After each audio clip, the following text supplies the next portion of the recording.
Bonjour. On a beaucoup parlé de la Chine cet été. D'abord par l'éclatement de la bulle financière sur le marché de Shanghai.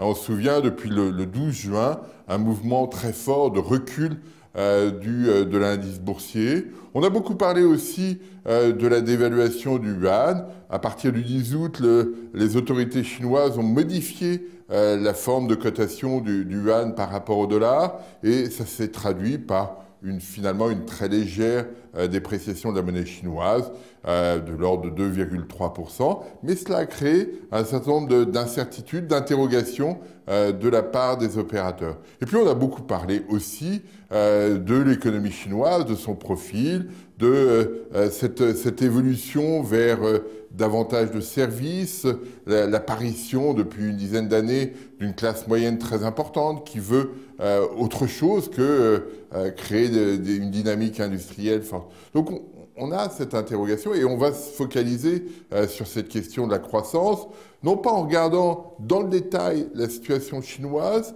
mais en faisant un parallèle avec ce qui s'est passé au Japon et en Corée du Sud. Parce que quand on regarde les situations, on ne peut pas exclure une sorte de parallèle entre ces trois économies. Au début des années 60, la croissance japonaise était de l'ordre de 10%. Au début des années 70, c'est la Corée du Sud qui avait une croissance de 10%. Et ces deux économies étaient fondées sur une dynamique industrielle très forte.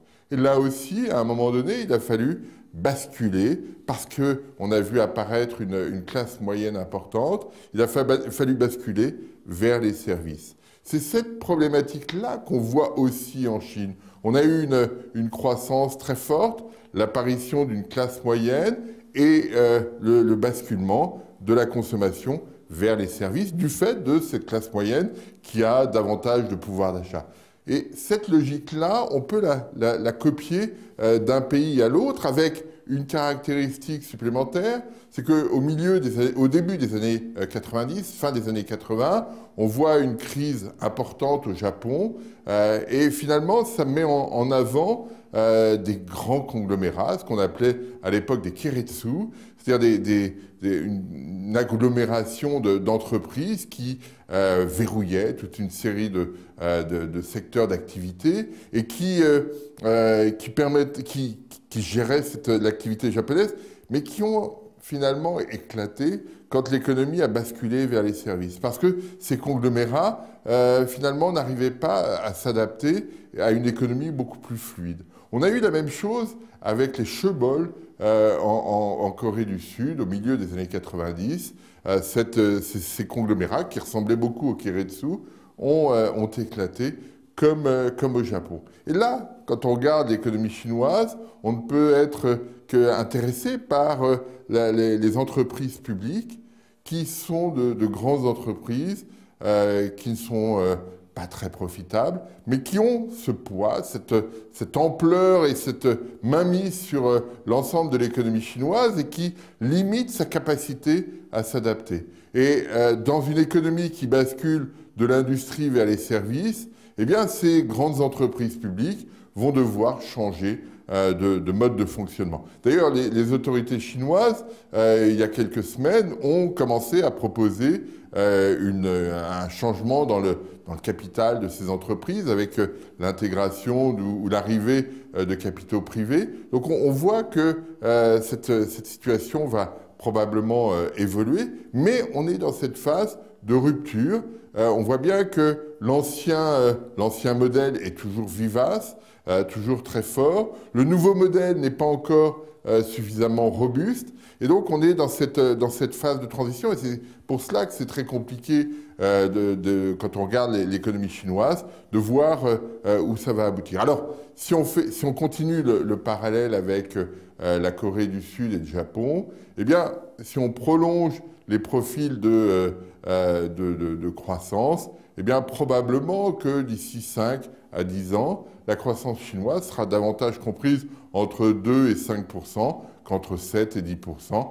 Et c'est ce changement-là qui, aujourd'hui, est important. Ce facteur est accentué aussi par le fait que l'économie chinoise est une économie vieillissante, comme l'est le Japon, comme l'est la Corée, comme l'est clairement l'économie chinoise. Donc ce facteur-là va jouer aussi de façon importante dans l'inflexion du rythme de croissance. Donc on a une espèce de parallèle, et ce qui est important, c'est que si effectivement l'économie chinoise progresse à un rythme plus réduit, ce qui est notre hypothèse de toute façon, eh bien ça veut dire que son influence, son impulsion sur le reste du monde sera plus réduite parce qu'elle va se recentrer sur elle-même, essayer de trouver en interne, via la dynamique des services, une capacité à se redéployer, et donc son influence, son incidence sur le reste du monde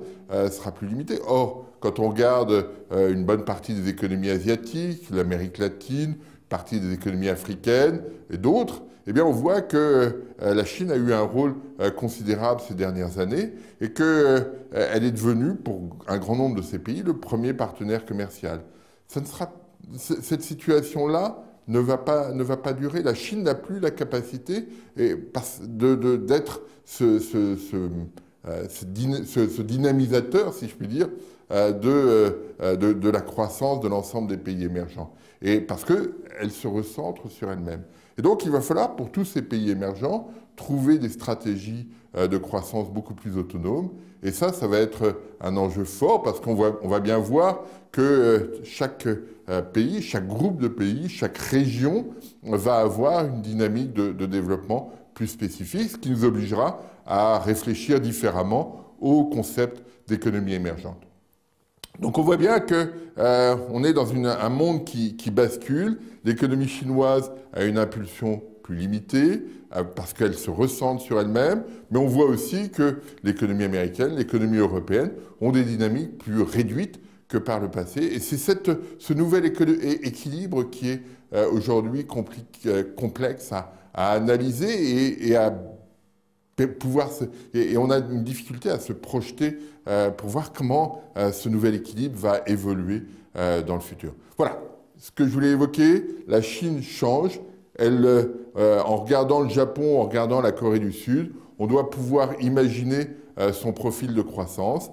Mais si c'est effectivement le cas, l'impact sur le reste du monde sera de nature très différente de ce qu'on a connu ces 10 dernières années. Je vous remercie.